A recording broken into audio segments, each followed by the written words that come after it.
Okay, so picture this. I'm at a karaoke night with some friends, right? And everyone's like belting out their favorite tunes, having a blast. And I'm there like dying to sing Bohemian Rhapsody, my absolute karaoke anthem. Nice. But then the doubt creeps in. Like, what if I completely butcher it? Oh, yeah. What if everyone judges my singing and I just freeze up, like stuck in the worry zone, watching everyone else have fun? I've been there. Oh, I'm sure you've been there too. It's like that paralyzing fear of judgment. Yeah. That's why we're diving into this article that you sent us. How to stop caring what others think of you. Oh, this is a good one. We're going to unpack why we care so much, what it does to us, and like most importantly, how to break free. It's a fantastic goal. This article is a great place to start. Right. It really digs deep into the psychology of why other people's opinions can hold so much weight. Yeah. Even when we know logically that maybe they shouldn't. It's like we know we shouldn't let it get to us. Yeah. But it still does. For sure. So first things first, why are we wired this way? The article mentions like our evolutionary past, right? Exactly. Back in the day, belonging to a group, it was essential for survival. Right. Being ostracized from your tribe. I mean, it could mean, well, not surviving. Yeah. So we developed this deep-seated need, for connection and acceptance. Okay. It's ingrained in us. So we're basically hardwired to worry about being kicked out of the tribe, even though the tribe might just be our coworkers. Right. Or like that group chat we can't seem to mute. Exactly. And that instinct, it isn't necessarily a bad thing. Connection is important. Yeah. Healthy relationships, they thrive on mutual care and consideration. Right. What's fascinating here is that the issue arises when this concern becomes excessive. Oh, okay. When it starts dictating our choices and behaviors to the point where we're not even living authentically anymore. Oh, wow. We're so busy trying to please others that we lose ourselves in the process. That's deep. It's a really important point. It's not about becoming completely indifferent to what others think, but rather finding that balance between healthy consideration and letting go of the need for constant approval. Absolutely. It's about recognizing that not all opinions hold the same weight. Okay. And learning to prioritize the ones that genuinely matter. So we've established that caring what others think is kind of in our DNA. But the article doesn't shy away from the downsides of excessive worrying. Right. It lays out the symptoms pretty clearly. Killed confidence, unnecessary stress. Missed opportunities. And like reading that list, I was like, yep, been there, felt that. I think we all have. But it's one thing to, intellectually grasp the downsides and another to truly feel their impact in our own lives. Yeah. Think about a time when you held yourself back Yeah. from doing something you really wanted to do because you were afraid of what others might think. Oh, yeah. Really let yourself feel that moment. Okay. What emotions come up? Regret, disappointment. Right. And what might have been different if you had pushed past that worry? Oof, that's a powerful question. It leads perfectly into the strategies the article provides for breaking free from this worry cycle. Yeah. It's packed with practical advice. It is. So let's dive into some of these gems. The first one that stood out to me was about changing your perspective. Okay. It's so easy to fall into the trap of thinking that, everyone's opinion holds equal weight. Right. But that's just not true, is it? Not at all. It's like thinking the opinion of someone you just met, like at the grocery store, should have the same influence on your life choices as, say, your closest friend or mentor. Yeah.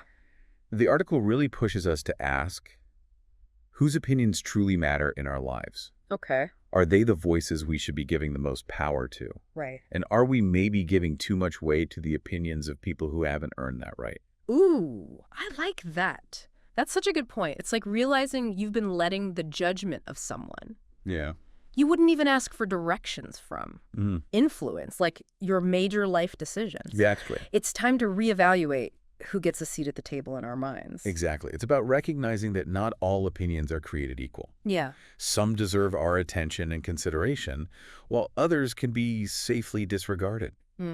And this leads beautifully into another strategy the article highlights. Okay. You are not the center of the universe. Okay, that might sound harsh at first, but I get it. It's not about being egotistical. It's about understanding that most people are so wrapped up in their own lives. Okay. Their own worries and insecurities, Yeah. that they're probably not spending their days analyzing your every move. Right. It's liberating, actually. Takes the pressure off. Yeah. Yeah. Knowing that you're not constantly under a microscope. Right. Right. And it ties back to that idea of whose opinions really matter. If someone is so self-absorbed that they're not genuinely invested in you, why are you giving their fleeting judgments so much power? That's so true. Precisely. It's about choosing to focus our energy on the people who truly care, the ones who want to see us succeed, and who offer constructive feedback, not just casual criticism. It's about building a supportive inner circle that lifts us up, not tears us down. I love that. It's like building your own personal cheer squad, the people who genuinely want to see you shine. Yeah. Okay, so we've talked about shifting our perspective and remembering that we're not the center of everyone's universe. What about those times when we mess up? We're human, it's bound to happen.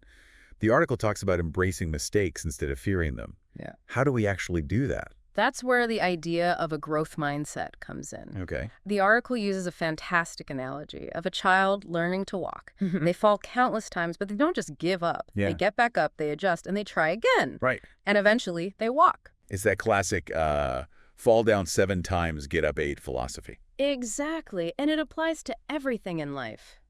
The article emphasizes that setbacks, they're inevitable. Yeah. But it's our response to them that truly matters. Instead of beating ourselves up for a misstep, what if we viewed it as a chance to learn, to grow, to become even better?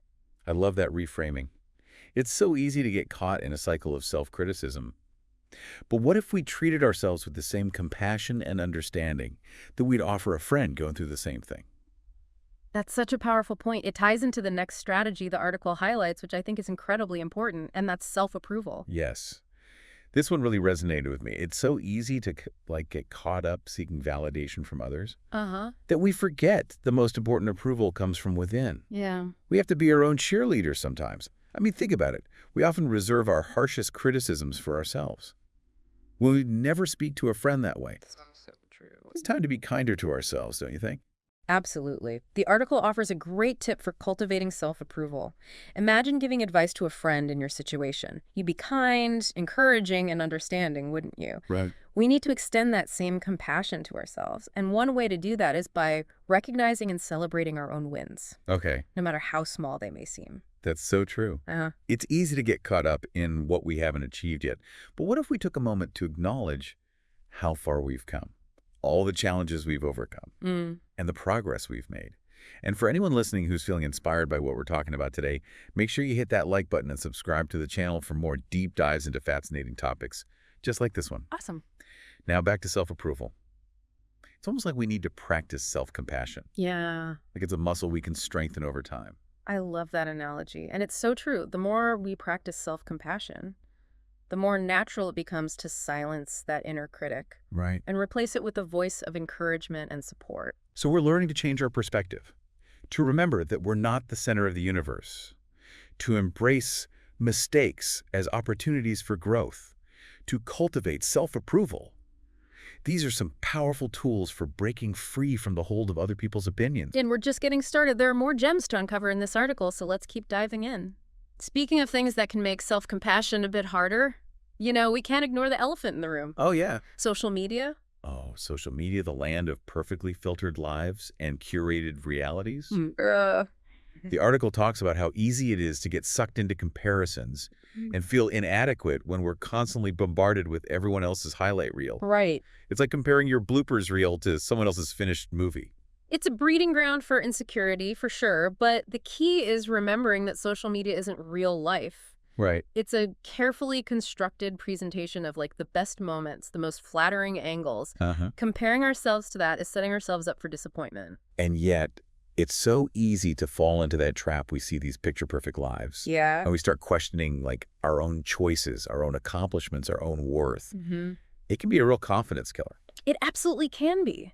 But here's where we can reclaim our power. The article encourages us to be mindful of our relationship with social media. Okay. Does it lift us up or bring us down? Right. Are we using it to connect authentically, or are we getting lost in a sea of comparisons? If it's the latter, maybe it's time to adjust our usage. A social media detox. I've heard those can be quite refreshing. They can be. Yeah. It might mean unfollowing accounts that trigger those negative comparisons or setting limits on like our scrolling time. Okay. And it might also mean being more intentional about what we choose to share. Are we posting to impress others, or are we sharing from a place of genuine connection and self-expression? That's a great point. It's about shifting our focus from external validation to internal satisfaction. And while we're talking about relationships, the article also highlights the importance of surrounding ourselves with the right people, our tribe, so to speak. This is so crucial. The people we spend time with have a profound impact on our well-being. If we're constantly surrounded by negativity, judgment, and criticism, it's going to wear us down. Yeah, for sure. But when we have a supportive, encouraging tribe, it's like having a personal cheer squad. People who celebrate our wins offer a shoulder to cry on when we stumble, and most importantly, believe in us, even when we doubt ourselves. Exactly, and it works both ways. Oh, right. We need to be those kinds of people for our friends and loved ones, too. Building each other up, celebrating each other's successes, and offering support through challenges. I love that it's about creating a circle of trust and encouragement where we can be our authentic selves without fear of judgment. And sometimes building that circle might mean letting go of relationships that no longer serve us. Ooh, that's hard. Relationships that are draining our energy and making us question our worth. That can be tough. But it's so important to recognize when a relationship is no longer healthy or supportive, it's about prioritizing our own well-being and surrounding ourselves with people who genuinely want to see us thrive. And speaking of thriving, what about taking action? The article talks about taking baby steps outside our comfort zone. I'm curious to hear your thoughts on this. I love this idea. It's about recognizing that we don't have to make drastic changes overnight. Right. Small, consistent steps can be incredibly powerful. Good. It's not about suddenly becoming a fearless daredevil, Yeah. but rather picking one small challenge, one tiny risk to take that pushes us just a bit outside our comfort zone. So it could be something as simple as wearing that outfit you love but haven't had the courage to wear. Yes. Or speaking up in a meeting or trying that new hobby you've been putting off. Exactly. The key is to choose something that feels slightly scary but also exciting. Yeah. And then do it. Because here's the thing, the more we do those small things, the more our confidence builds. It's like a muscle. The more we use it, the stronger it gets. And with each successful step outside our comfort zone, we prove to ourselves that we can handle it. We realize that the fear was often much bigger in our minds than in reality. And that realization is incredibly empowering. Yeah. It opens up a whole new world of possibilities and helps us break free from the limitations we've imposed on ourselves.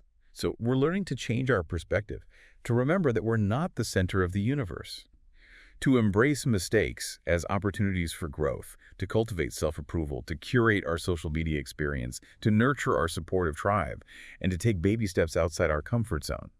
These are some powerful tools for reclaiming our power and living more authentically. They really are. And what's interesting here is that even though this article wasn't specifically about language learning, I think these principles apply beautifully to the challenges many people face when trying to improve their English skills. Oh, absolutely. The fear of making mistakes, of sounding silly, of being judged for our pronunciation or grammar. It could be a major roadblock for language learners. It's like that feeling of being back in high school, afraid to raise your hand in class because you might get the answer wrong. Right. But the message of this article applies perfectly here. Embrace the mistakes. Yeah. Fluency doesn't come from perfection. It comes from practice, from making those mistakes and learning from them. It's about shifting our focus from sounding perfect to simply communicating, from being afraid to make mistakes to being excited to learn and grow. And one way to do that, as the article suggests, is to practice speaking out loud. Okay. Don't just passively listen to podcasts or watch movies, speak along. Repeat the phrases, mimic the pronunciation. Just get those words flowing. That's such a great tip. It takes the pressure off and allows us to focus on the joy of using the language. And I think that's a beautiful way to wrap up this conversation. It's not about striving for some unattainable ideal of perfection, whether it's in language learning or any other area of life. It's about embracing the journey, the ups and downs, the mistakes and the triumphs. It's about showing up authentically with kindness and compassion for ourselves and others, and allowing ourselves to learn and grow along the way. Yeah. And that, my friends, is where the real magic happens. It's about progress over perfection, about embracing the journey and letting go of the need to have it all figured out. So as we wrap up this deep dive into how to stop caring what others think of you, what's like the big takeaway? What do we want our listeners to walk away with today? I think the core message is this. Life is too short to live by someone else's rule book. Embrace your unique self, quirks and all. True freedom comes from letting go of the need for constant external validation and realizing that the only approval we truly need is our own. It's about recognizing that we are enough just as we are. And when we can tap into that inner confidence, that self-assurance, it radiates outwards.